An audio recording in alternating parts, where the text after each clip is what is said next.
such terrible thoughts. You'd say that it won't happen, but you said you'd help and you haven't. I've been cutting everyone off, get a head start on my run. I won't be your sheep, your coin, or your son. These are just in the spread of cats, coherent yet unknown name.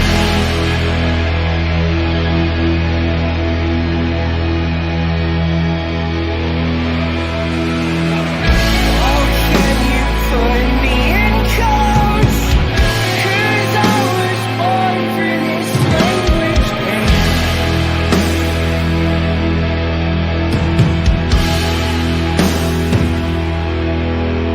To fall on one side means that I lie. On the other, I would die. I just crucify. I just crucify. I just crucify. I just crucify.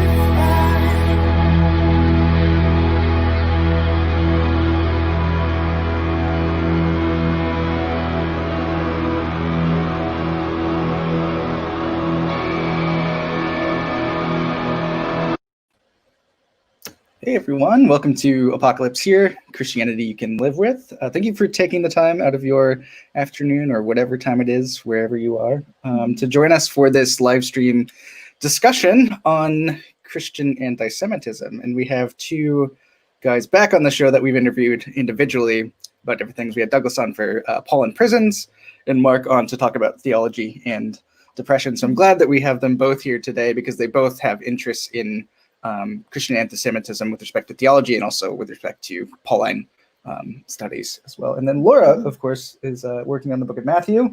Yeah. And this overlaps with concerns about anti-Semitism in Matthew as well.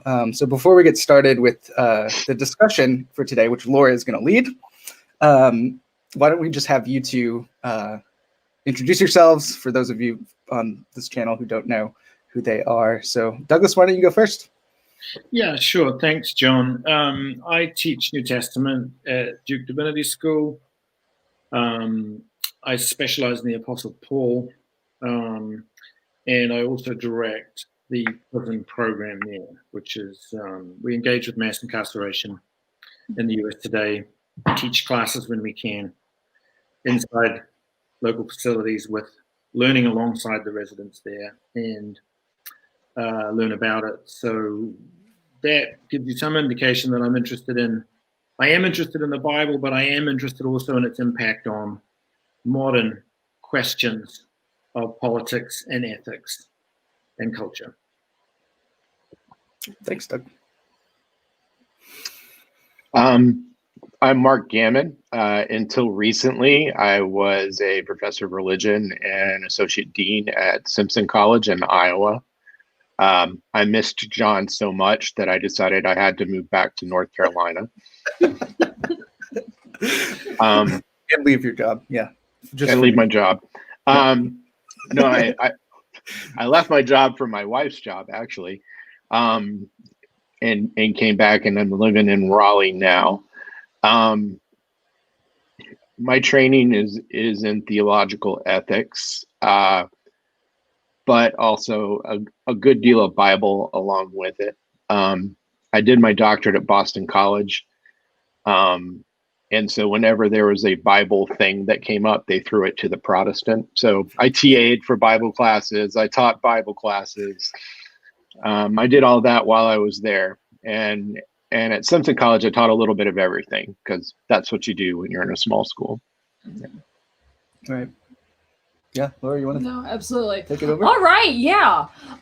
So I guess we just want to start with this. You know, today's topic is Christian anti-Semitism, and particularly with an eye to combating that in the church, obviously, and and in the academy. But I kind of wanted to try to keep the talk today fairly practical about how do we avoid anti-Semitism in the way we talk as Christians in church and in the academy.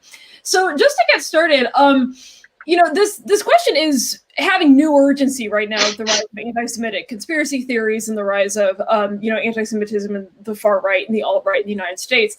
But you guys have both been involved have been dealing with this question long before this has surfaced again so recently. So how did you guys get concerned about post-Holocaust theology in Mark's case, or anti-Semitism in the New Testament for Doug?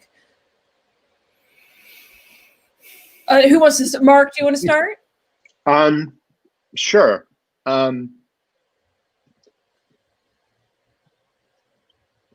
mean, the easy answer is to say I took a class. I took a class with Don Dietrich at BC, my first semester there, on the German churches and the Holocaust.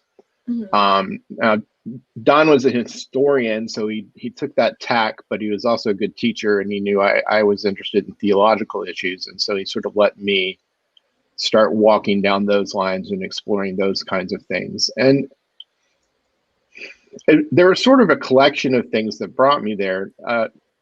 One, I got interested in the thought of Carl Schmitt, who is notorious. If anybody knows who he is, he's known as the Nazi lawyer or the Nazi legal theorist.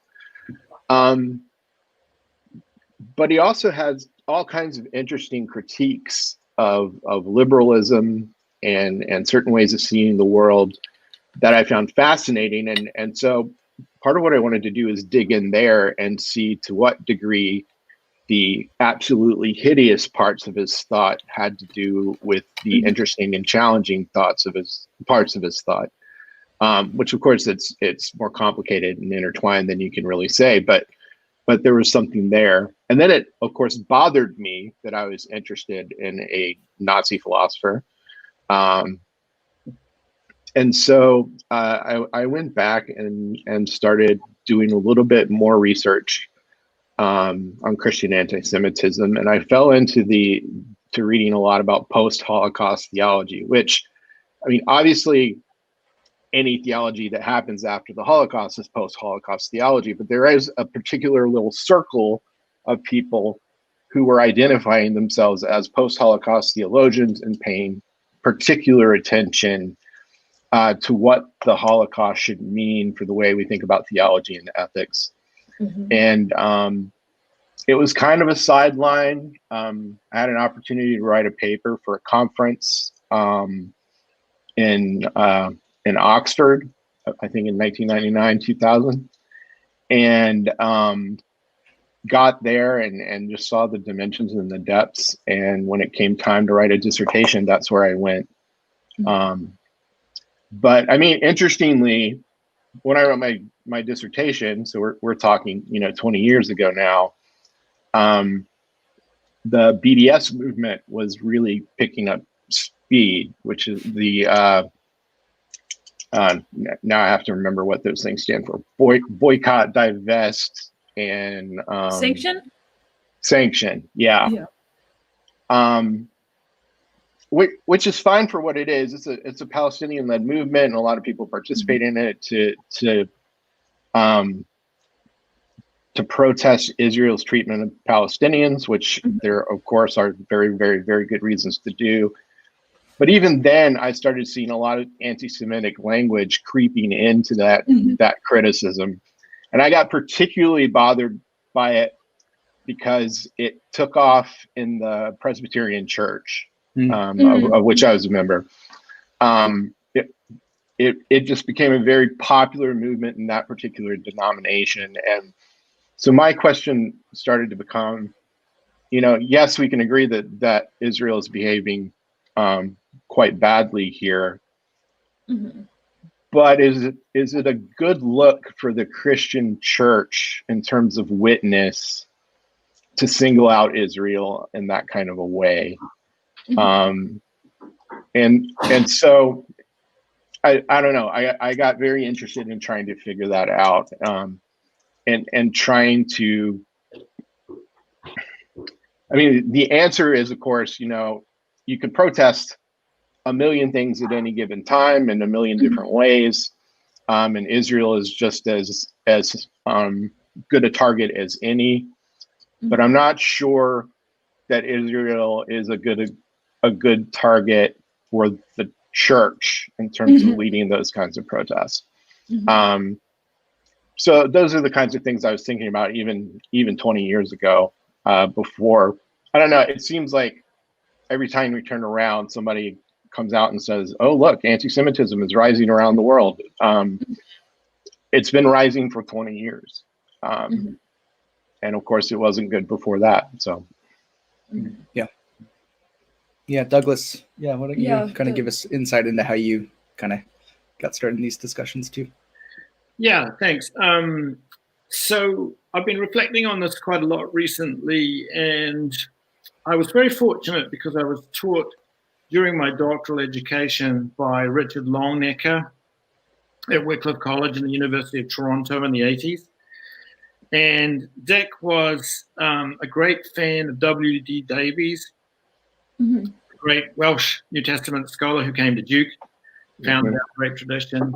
And Davies had been taught by David Dauber and had a profound sensitivity to Jewish concerns. And so Dick Longnecker was really E.P. Sanders for evangelicals 15 years before he ended.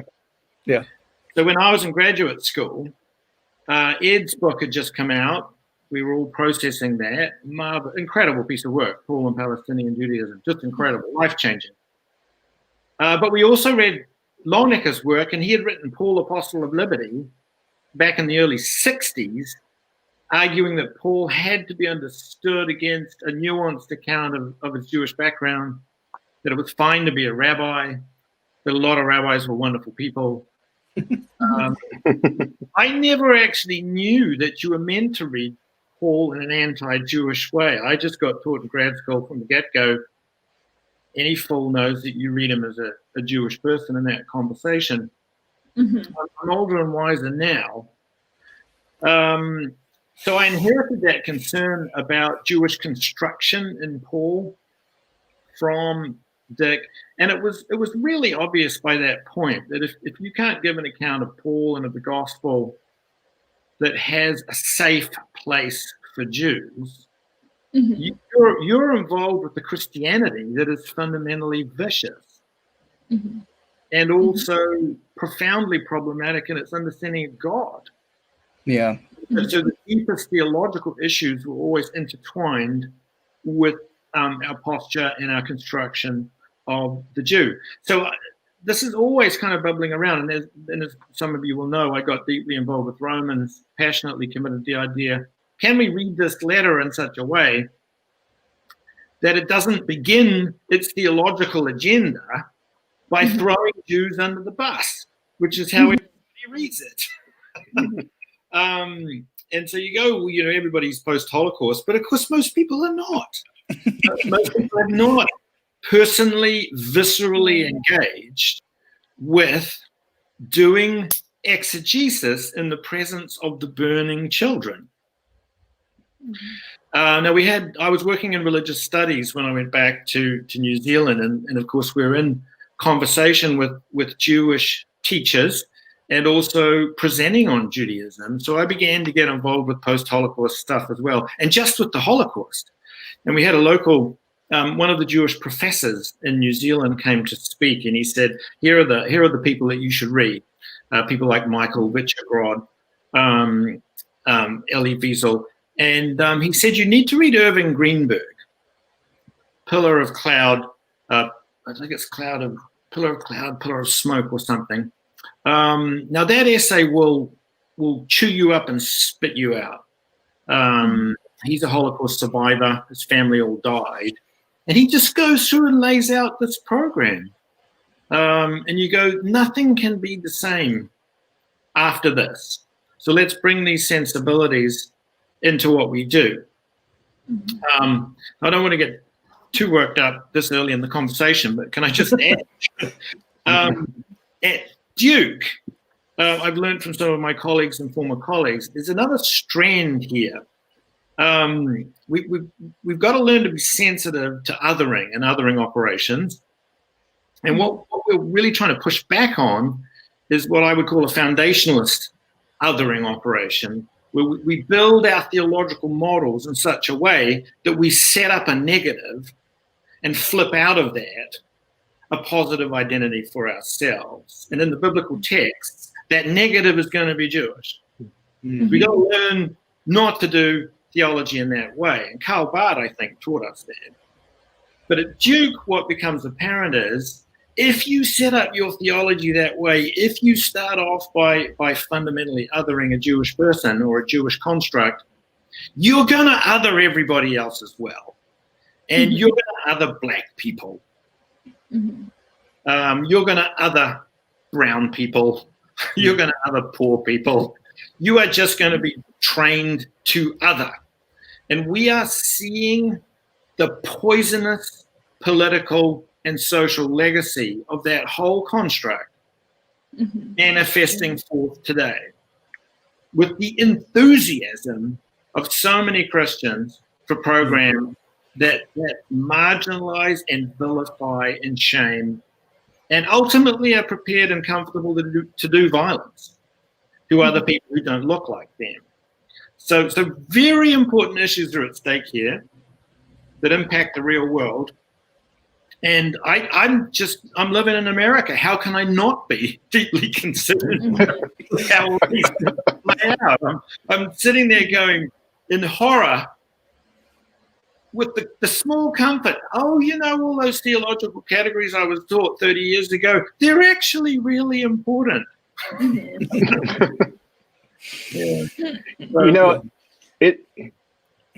In the same way, when I started looking at these self-identified post-Holocaust theologians, and they run the gamut. I mean, Rosemary Radford Ruther basically says the gospel is completely irredeemable. It's not going to work.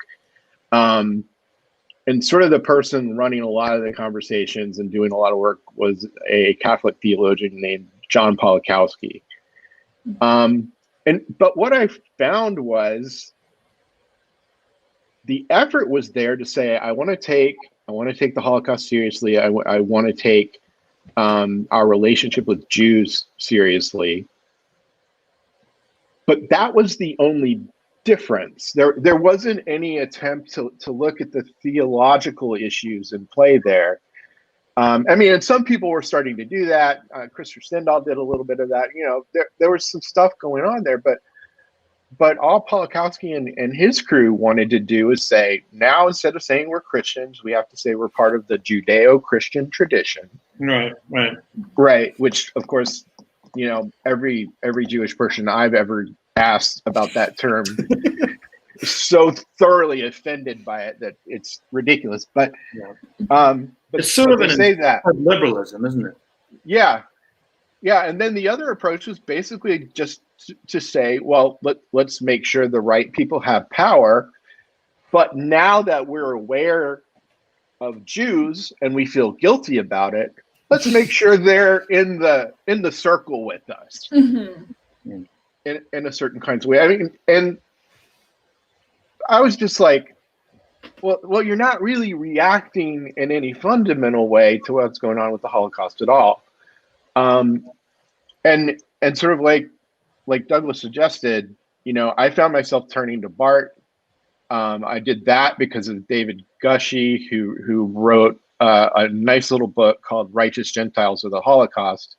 His main conclusion is there weren't many of them, but when he actually looks at people who were protesters and rescuers and looks about their theological beliefs, it's not like what Polakowski is doing. And the other thing Polakowski is doing is he's trying to say, high Christology is one of those things that separates us as Jews and Christians. So let's lower those Christologies down as far as we can go. And we can say Jesus is the Son of God or Jesus is fully God only because we're all kind of fully God. And you get a very vague kind of imago Dei, we value everybody. But then when you look at resistors and rescuers, the Christologies are the high ones. Yeah. You know, I mean, and when you look at people trying to carve out legitimate theological space for Judaism, like Barth does, despite his failings and some of his language for sure, but like Barth does, you know, those are high Christologies. And I got really interested. That seems counterintuitive.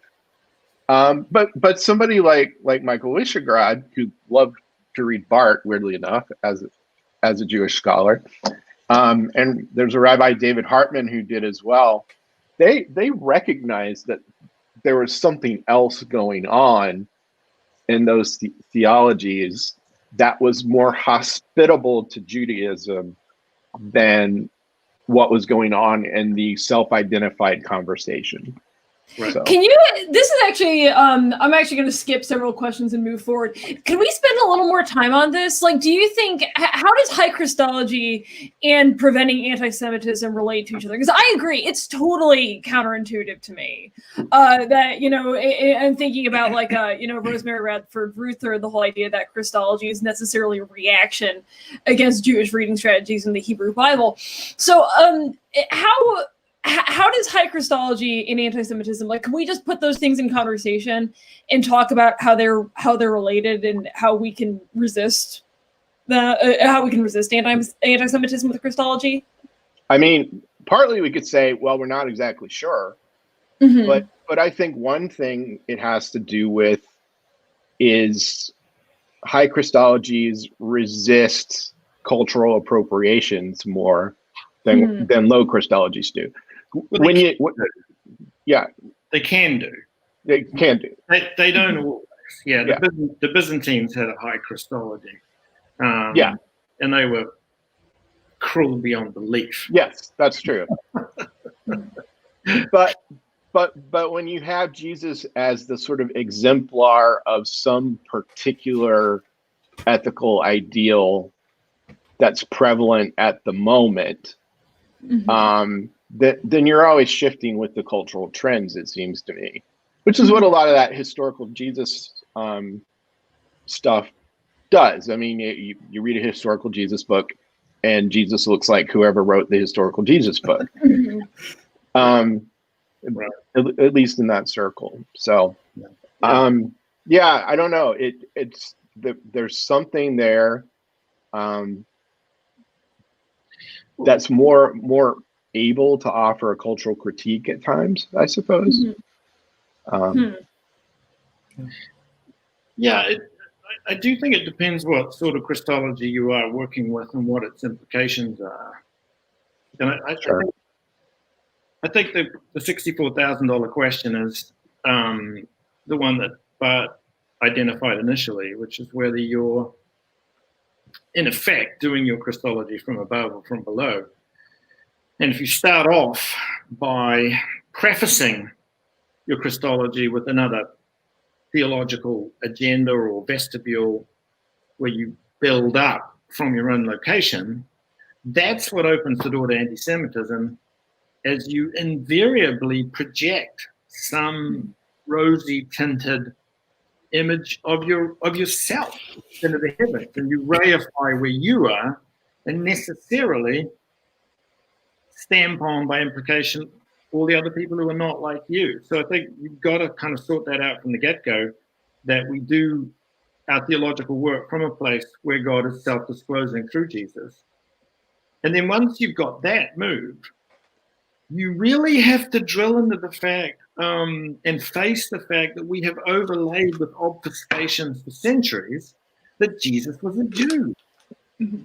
He came from the Jewish God. He started a Jewish movement. All his early followers are Jews. Even the people who start Christianity are Jews when they started off. So this is a conversation that takes place within Judaism, and the New Testament does not, except perhaps for its later stages, never envisages the God of the Jews abandoning the Jews. There's a vigorous conversation over just what loyalty to the God of the Jews should look like. Vigorous conversation. But it is absolutely unimaginable for someone like Paul that the God of Israel would ever ultimately abandon Israel. That's our idea. We've introduced that because we're happy to abandon Israel.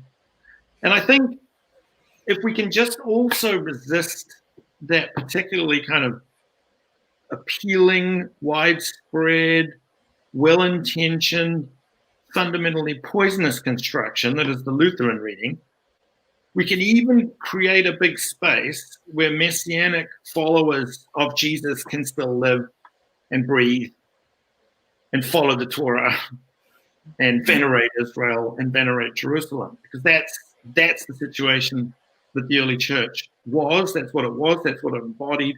That's where it wanted to go. So there's plenty of room in a properly constructed and conceived account of the church to have fully signed up Jewish followers of the Mashiach. But we've erased that for all sorts of fundamentally sinister reasons. But hey, let's not worry about the past too much. Let's push ahead with the proclamation that this is actually the truth, and this is the way it is, and this is how we should move forward. He said, optimistically, asking that the Lord, the spirit of hope and faith.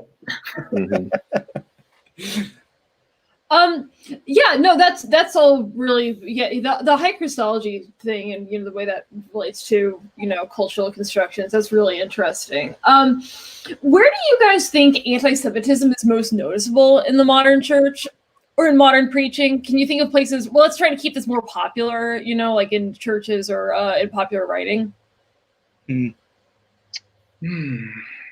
Well, individualistic atonement. Can you say more about that? I think the contemporary church, at least in the United States, is very individualistic, and as Douglas has called it, contractual in terms of its thinking about how atonement works. And I think substitutionary atonement, taken in and of itself, is problematic, because it basically says if you don't have faith, you deserve actual punishment.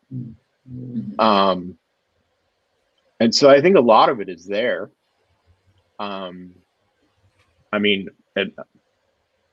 I think a lot of it is also just left over from some Christian anti-Semitism in history, but that's a different road to go down, which we could. But yeah, I think that's exactly right. And I think maybe two strands here. One is a theological program that needs to construct non-Christians as legalistic.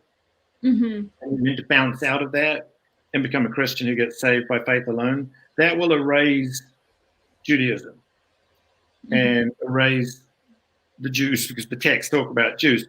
And that, a lot of that is anti-Catholic.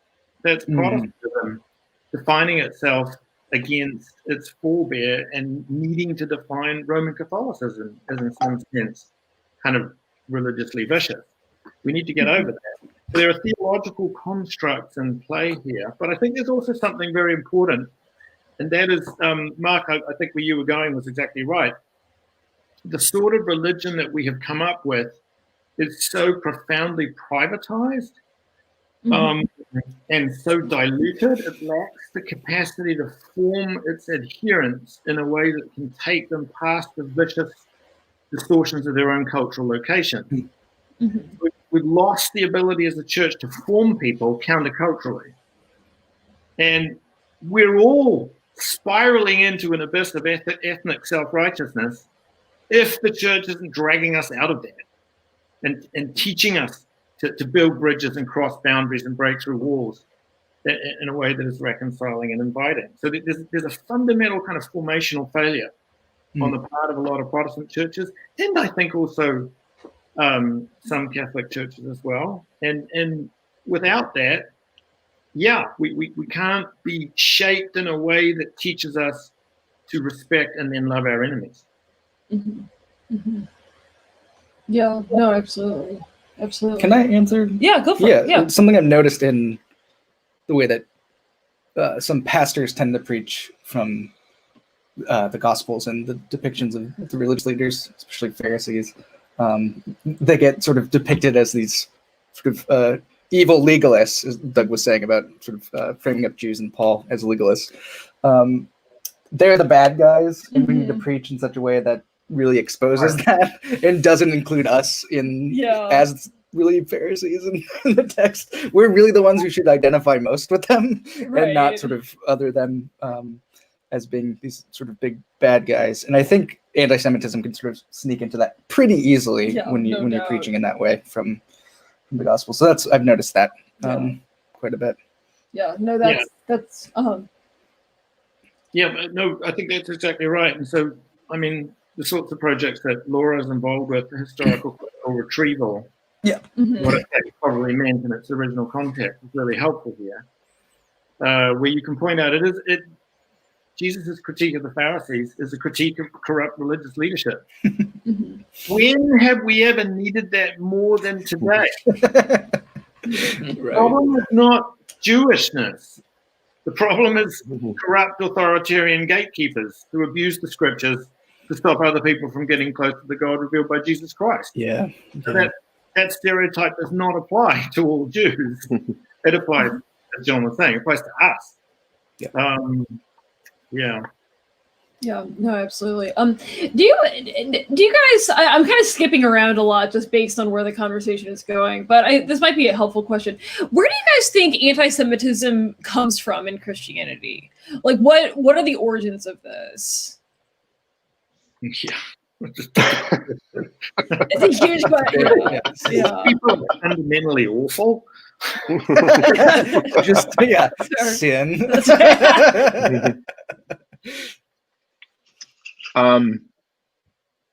I think a lot of it's political.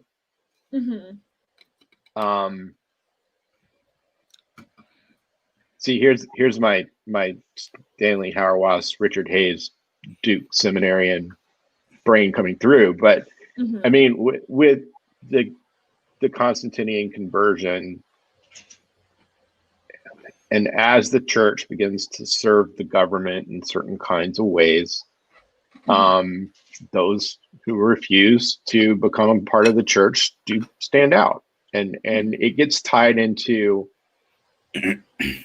not just questions of salvation and inclusion, but also questions of loyalty to the government or other kinds of political communities. And then that just blows up, and it goes on and on and on and on. Like I took a few notes on some stuff that I've written about before around the 11th century, right about the time of the First Crusade. Where you have a lot going on with Jews. First, there were the Rhineland massacres. As the Crusaders got all whipped up and ready to go to the Holy Land, if you can't leave right away, well, they got some energy. What are they going to do? Well, they start massacring Jews and forcing conversions or forcing baptisms in truly horrific ways.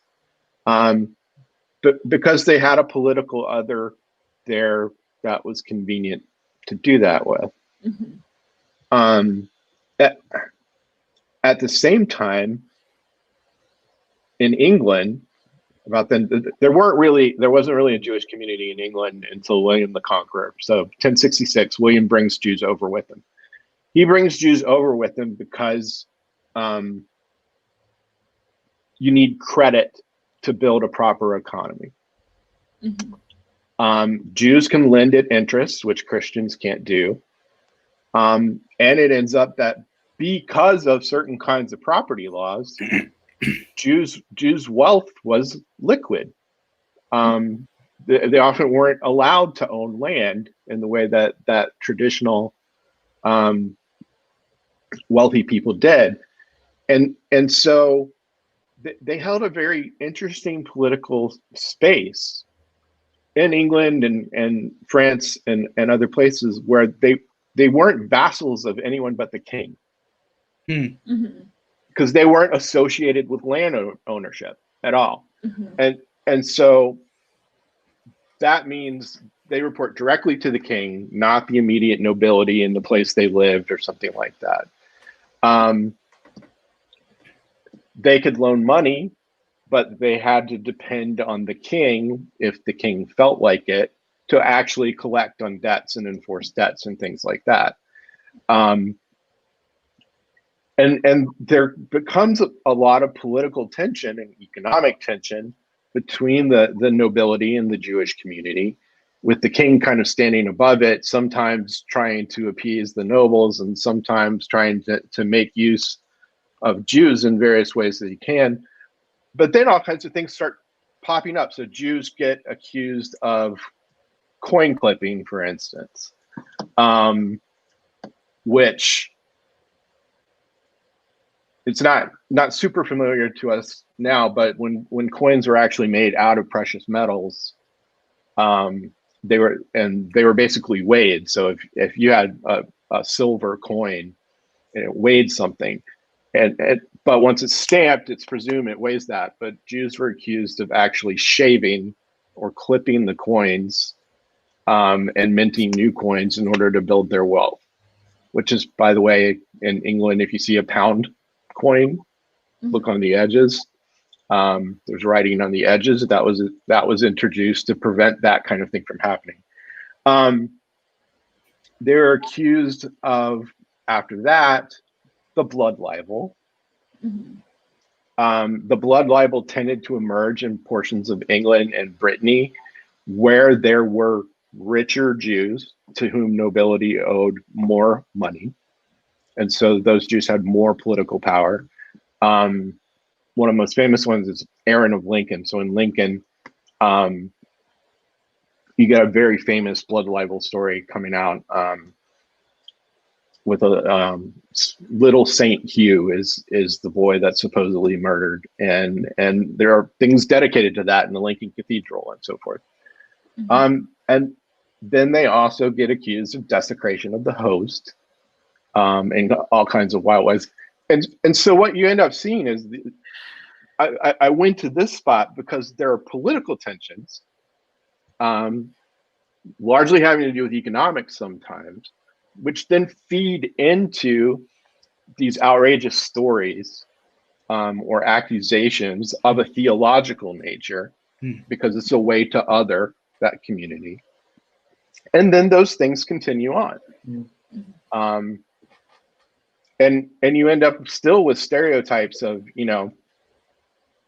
Jews being involved in professions, like doctors and lawyers and so forth, that weren't really tied to banking, that weren't really tied to land ownership in any particular way, or Jews being known for lending money. You basically other them by taking the very thing that made them the most useful for certain kinds of Christians in a political economy, and demonizing them for it. And all that crap still continues, right? I mean, you think every time you think we're beyond that kind of stereotyping of Jews, even when it's not meant to be malicious, it's still there.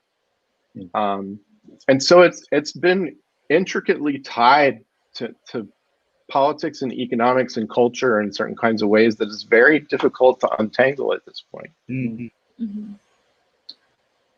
If I could just add a tiny bit to that very fascinating history. I think, when you say it's difficult, even when we realize this stuff is wrong, we don't know how to unscript what's in our heads that is leading us to make these subliminal judgments that are negative and ultimately afraid and even violent. And it feels as though there's something very counterintuitive, countercultural about doing the sorts of things that help us to lose that fear of people who are very different from us. We need to have these radically cross-cultural friendships and relationships and networks, when it takes tremendous push to do that. Whereas just left to our own devices, we collapse into the homologous communities where people look like us. We balkanize. And again, coming back to the church's failure, really, to be the sort of church that it needed to be. One of the interesting comments that was made, that's been much on my mind of late, is Groen's little book saying the American Civil War was fundamentally an ecclesiastical failure of momentous consequences, because you had a church that could not hold a nation together and stop it from slaughtering itself. Yeah. It actually exacerbated this division. Well, yeah, says it all right there. Right. Yeah, there, absolutely. Let's see. I've been skipping around some of this. You're so much more orderly with these things than I am. How do you well, this might be a little further afield for you guys, but do you think that the tools of theology in biblical studies can be useful in dealing with anti-Semitic conspiracy theories in churches? It's a loading, yeah. I'm going to let Douglas Yes go and first no. on this one. Yeah. Yes and no. Yeah. I do. It's a very good point, Laura. Yeah. Historical critical exegesis is not the answer to everything, but on occasion, you can undertake an active retrieval that is tremendously helpful where the tradition has lost its way. And I think it really is helpful to be able to go back and say, hey, this is not what they were talking about back then. They're not talking about Jews. They're talking about Judeans. Mm-hmm. That's going to change things. That'll change the terms of the game. So there are lots of helpful things you can do. In terms of dealing with people who are caught up with conspiracy theories, I'm going to hand it off to you guys. I know they exist and there are millions of them. I have no idea why they're so stupid. I just don't get it. College-educated people who think QAnon is giving you the good stuff. I'm like, it's enough to make me a liberal. Hell, all I have read is that if you're kind of an authoritarian and you live in a very strongly authoritarian structure with this strong boundary where people are out to get you and your leaders are terribly important, that explains a certain propensity towards conspiracy theories. And I think also, particularly in America, a long legacy where the institutions that are meant to be the keepers of truth, media, education, police, government, have so long been involved in purveying lies to maintain a system that is enslaving and also racist. There's a distortion there built into certain parts of America. It's very, very deep. So I think maybe the peculiar history of the States is this huge slave-owning country, the only colony that owned vast numbers of slaves in the post-Protestant world. That distorted the way that we developed as a modern society quite fundamentally. Hard thing to recognize, but maybe a very important thing to recognize. And Mark, do you have any thoughts on that? yeah, how did I get to that from? I don't know, man. We'll have to rewind the tape. I'm sorry. You're fine. I'm going to say what's probably a very unpopular thing to say in my circles, which is I actually have a lot of sympathy for people who buy into conspiracy theories. And in some ways, I even think certain kinds of fundamentalist Christianity are conspiracy theories too. And so I put those kinds of constructs in the same category because, I mean, what you need something to explain the world that's mistreated you, or that's left you behind, or that threatens your identity in certain kinds of ways. And like, you know, when you talk to certain kinds of fundamentalist Christians, and you discover, I mean, they've erected a structure which is often internally logical, internally consistent, and has basically tried to answer every single question that you can answer for any given critique that it has. And, you know, for someone like me, that drives me nuts if I'm trying to have conversations with those people about theology or Bible or anything like that. Drives me absolutely nuts, because you can't break in, and they don't want to break out. But I used to tell my classes at Simpson, you know, when I started teaching Bible classes, I understand that a lot of people have a lot of things spiritually and psychologically at stake in holding on to those constructs. And to that extent, I mean, some of what you do as a teacher is you try to, you know, bust in there with a sledgehammer and at least have something happening. So I think that's some of it. But back to the original question is, you know, can theology and biblical studies do anything about these kinds of things? Well, yeah, I think especially insofar as we teach pastors to take the pulpit and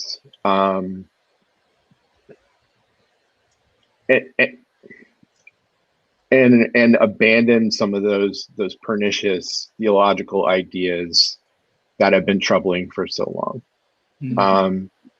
And you know, to ask them to start thinking, can we talk about salvation in a more cosmic or apocalyptic sense? You know, can we deconstruct some of those anti-Semitic readings of these texts? You know, can we preach sermons where we say, you know, we're the Pharisees, in this kind of way, and just hope and hope that those people who are in positions to influence other people, and I always think about that. I always think about my classmates from Duke and how many of them were basically just sent right into a country church, right? And you know, the first thing they try to do is remove the American flag, and it all goes down. And okay, and once they get over that, you're still left often trying to build relationships and communicate with people who have these habits of thought, which are very problematic, and you have to keep them in your circle. But if you can keep them in your circle and have conversations, I do think it can make a difference. Maybe not as quickly as we would like, right? But I do think it can. I think you're absolutely right, Mike. And what I'm thinking as I'm listening to you and thinking about all the things I wish I'd said, one is, I think, demeanor is incredibly important. It's not just the words coming out of our mouth, it's how we say them. I hasten to add, I'm not role modeling this very well now, but do we react to people who profoundly frustrate us in such a way that we other them, or that we're always kind of inviting them into a conversation and giving them a measure of respect? Are we somehow dignifying our enemies rather than just despising them? Yeah. And I think when we want to go in the right direction, we often take the bait. Yeah. A reaction is elicited. Yeah. we really perpetrate exactly the things that we're wanting to walk away from. Yeah. And it was, I mean, being in academia in 2016 when Trump was elected, and of course, so all of my conversation circles were like, who are these idiots who voted for this guy? Yeah. And, so I'd post something on Facebook saying, why don't we try talking to some of these people and find out what made them make such a move? What is it that concerns them, or they're reacting against, or so forth and so on. And but then there's just a pylon. It's they're evil, they're not worth the conversation. Right. Which is profoundly problematic. Yeah. Yeah. It's just what they want us to say. Yeah. Exactly. And and it concerned me.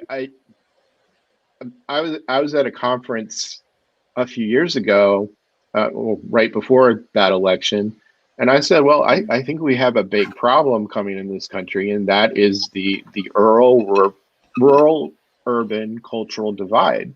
Mm-hmm. That's getting increasingly big and increasingly problematic, and these are not people who can talk to each other. Yeah. And the problem is the rural people don't have the media outlets, and they don't have the college professors, and they don't have all these people who influence people otherwise. But with social media, suddenly that influence is democratized. But they haven't necessarily been exposed to the things that other people are exposed to. So I mean, how are they going to learn unless you talk to them? And God forbid, we might learn something from them. Right. The other thing I was thinking about, with conspiracy theories, I guess a lot of this stuff is more like preventative medicine than actual combating after the fact. That I think there's a whole study of how to deal with people who are in conspiracy theories. But I think I guess, from my perspective, maybe part of the goal and the practice is just creating churches where people are not amenable to these kinds of things. Like if you just don't think of people outside your church as being suspicious or other, maybe we can avoid some problems before they start. John, do you have anything you want to add? No, I'm enjoying this greatly. Well, the bit here that's theologically really interesting to me is, I think if you're a theological foundationalist, I'm picking up on something that Mark said that I thought was very particularly insightful. If you're a theological foundationalist and you start off your whole theological program by making certain claims about reality, historically those claims have always collapsed. And you've only really got two ways of dealing with that. One is you can abandon your belief in God, which a lot of these good people do not want to do. Or you can collapse into a sectarian structure where you're only hearing from the people who tell you what you need to hear. And you can set up a sociology and an institutional arrangement which is really closed off and trained to be closed off to the sorts of counterarguments that will destroy you. So coming out of this understandable fear, but this theological distortion, you create this sectarian mentality where people are trained not to listen to people outside their group. And it seems to me at that point, you have that space created for conspiracy theories. You have that space created for all my problems are caused by you, by other people, not by me. And then we color those people literally, religiously, and away we go. And it's very toxic. Yeah. Bart was right. Maybe, that's my answer. That's my answer to everything too. What is the question? Maybe one last question from us before we can get to the audience to see if we have any other questions. What are some practical questions our members of our audience can be asking themselves to combat anti-Semitic thinking in their own lives? Like if let's say this work starts at home, how can we be combating this in our own thinking? Oh, that's a great question. Well, yeah, my answer is always the same, which is make friends with people try and find a Jew and try and be friendly. Not because you roll up. It's really important for me to be a friend with a Jew, and you're my guy. Maybe don't roll with the opening line. I also think film. I think it's really important to engage with the Holocaust, and there's a stack of incredibly good Holocaust movies. Not a great thing to watch during a COVID pandemic, probably, if you're looking for something to lift your spirits. Maybe not, but things like Schindler's List, Life is Beautiful, away you go, and this will bring home what we have done. I think rather strongly. Yeah. Wow, that's really intense. I want to second that about friendship. One of the things I found, again, in the post-Holocaust theology is this very, very open effort to engage in dialogue between Jews and Christians. But dialogue becomes its own kind of agenda. If we're in dialogue, we're in formal interreligious dialogue. We're trying to find places where we share ideas, or we can agree on certain kinds of truths and so forth. John Milbank wrote an essay about dialogue, which was a little over the top, but I mean, his critique essentially held. And my tendency is to want to say I'm not really interested in Jewish-Christian dialogue. I am very interested in Jewish-Christian friendship. Right. Right. Because first of all, that is what humanizes people. But it's also a way you get bound to a person without necessarily having to say, here are our points of agreement that we can take away. Right. You know what I mean? And I think it matters. I did a little bit of work with Seeds for Peace, which put Palestinian and other Muslim kids at a camp in Maine with Israeli kids, which to a certain extent was a recipe for disaster. But once they got done yelling at each other, a lot of times they became friends. Yeah. And when you send them back, yeah, it's hard for them to maintain those friendships, but the ones who could, it made a real difference, right? Mm-hmm. And that's how people get humanized anyway. I mean, how many parents have changed their mind on homosexuality once they have a gay kid? Mm-hmm. Right? Once there is an essential relationship. Yeah. And I think that's one of the key things we can think about. It's go out and make friends with people who are Jews or people who are of other faiths. Don't try to convert them. No. Maybe set that to one side for a little bit. Yeah. Yeah. Cards on the table. It's okay if you never become a Christian. I really just want to be your friend. Yeah, I think that's the question that you got to ask, right? Is like, would this person that I'm entering into a friendship with, would I still be their friend, even if they didn't convert? Or am I in this for some kind of attempted manipulation to get them to convert to Christianity, right? Leslie Newbegin was pretty forward about this, that when you're doing missionary work, you're not trying to talk people into something. You're establishing friendships and relationships, and maybe people will change their minds, or maybe conversion could happen, but the friendship is more fundamental at that point. Yeah. I think that's what that's about, and conversion. I actually want to hang on to that idea that conversion is a serious question. Mm-hmm.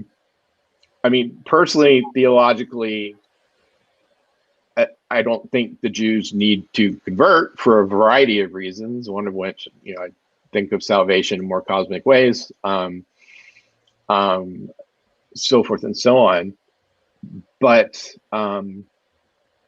it's a legit question. And it's, Richard Hayes said it should be a tense conversation at times when you're looking at interreligious dialogue. If you're really holding on to truths that matter to you, you got to hold on to those truths and be true in expressing who you are. And I mean, we're always trying to convince others to see things our way. Sure. And so it's still an open question. Yeah. So this question is particularly relevant to what we were just talking about. Although, Dr. Campbell, you don't have to be the only one to answer this. How would we go about introducing Jesus to Jewish folks? I'm assuming any mention of Jesus as the Son of God would just end the conversation. Well, here's my first suggestion, and that is find some Messianic Jews and support them, because their mission to the Jewish people is probably going to go better than yours if you're a goy. Secondly, I actually wouldn't introduce Jesus into any conversation with anybody unless I was invited to. Right. Unless I'd earned the right to speak. And I wouldn't want that.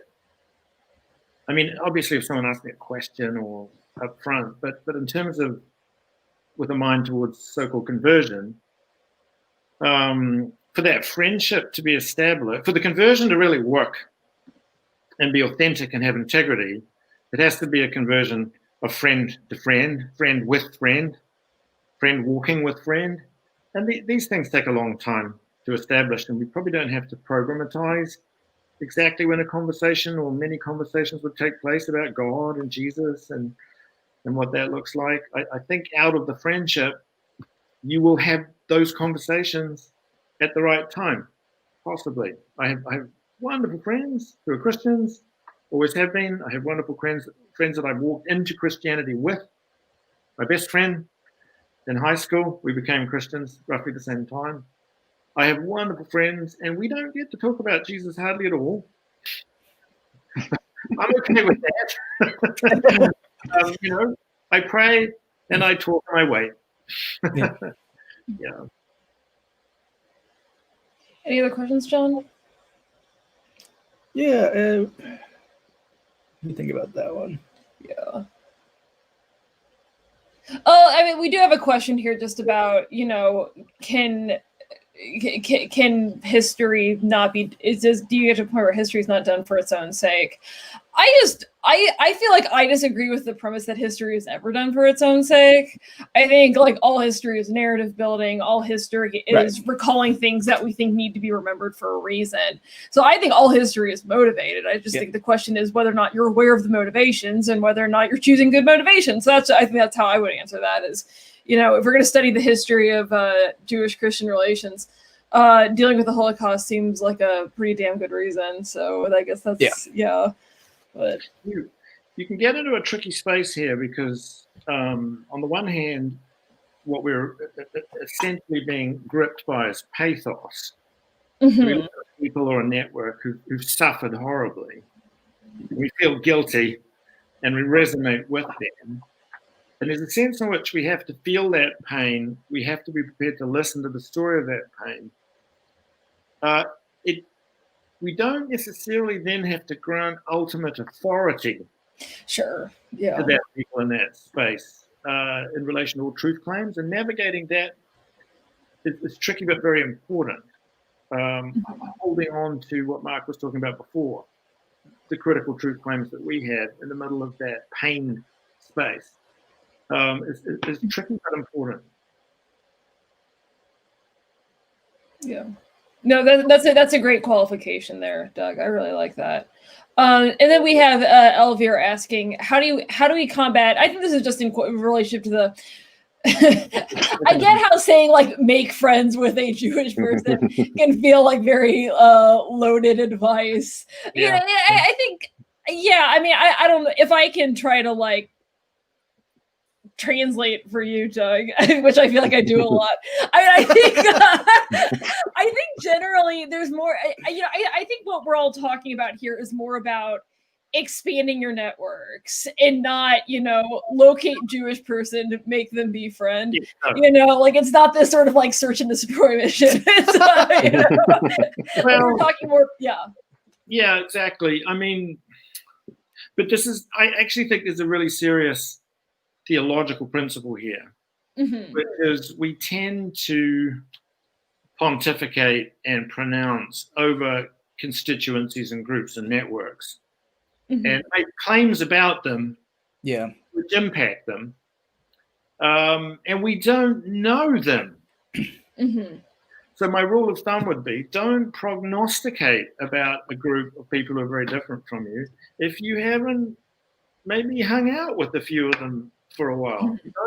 Don't dump on gay people if you don't know some gay people really, really well. Don't dump on black people unless you know some black people really, really well. Don't prognosticate on racial relations unless you've heard what your black friends are saying about that. They'll probably tell you to shut up and listen to them for a while, and so on and so forth. We've got this bad tendency of creating rules and obligations for other constituencies and pronouncing about them when we really haven't earned the right to do that. So, I mean, fortunately, I do have Jewish friends. Not enough, but I have a few. God bless them, and all strength for them. Yeah, and I'm ignoring the question. I mean, tokenism is always a problem. It drives me nuts. I along with John, I lived in Iowa for a long time at a small liberal arts college. And did we want to diversify the faculty? Of course we did. Of course. Did we want to diversify the student body? Of course we did. Did we manage to do it? Not very well. And so it's almost like any effort starts out as tokenism. Yeah, I mean, we're intentionally trying to make a more diverse faculty, but doesn't work. That's why I want to flip back around and say, like, in the middle of Iowa, one of my best friends was a Jew. In the middle of Iowa, one of my best friends was a Jew. I'm trying to say here, on the faculty at Simpson. And not a religious scholar. She's a mathematician, so forth and so on. So could I say, I mean, I don't have enough Jewish friends either. I have some, but when I think about saying something about Judaism or Jews, I immediately think about Heidi. Yeah. And not only just, is X true or untrue, but what would Heidi think about how I say this, that, or the other thing? Or such a claim. And it doesn't mean I'm necessarily always going, I got to say something Heidi approves of. It's more a question of, is my perspective wide enough as a Christian theologian to step outside and look and say, here's a real person, not an abstract idea, not a, whatever, but here's a real person. And if you got, tokenism isn't necessarily something to combat if it's the first step, right? I mean, if you hire the one African American on your faculty and say we're done, we got one, that's a problem. If you say this isn't the kind of community we want to be a more diverse community, and you take a first step, that's fine as long as you keep taking steps in that direction. So, and having one is important. I think also we can resist individualizing this challenge too much and look at the body of Christ and say this is not something I myself personally have to do every time. What I would worry about is a whole network of churches that wasn't somehow involved with the constituencies that it was pronouncing about. That would trouble me. So the very kind of siloed, organized approach to congregations in the States is a bit of a problem for me, because that's stopping the mixing and networking that gets us in touch with people who are not like us. Yeah. Right. Yeah, this is tough stuff. This is not a trivial question. This is a very, very difficult. I know. It's a very difficult thing that we're talking about. Yeah. But yeah, thank you guys for your insights on that. That's a tough question, but we've gone a bit over an hour. So just to be respectful of y'all's time, why don't we go ahead and wrap things up? And thank you both for doing this. This was great to hear you talk about this and kind of go back and forth a bit. And this is really great. Thank you, Laura, for hosting this. Absolutely. Very nice to meet you, Douglas. I like your work, so it's good to meet you. Well, thank you so much. Appreciate that. I'll put you on the Christmas card list. You'll be about 9.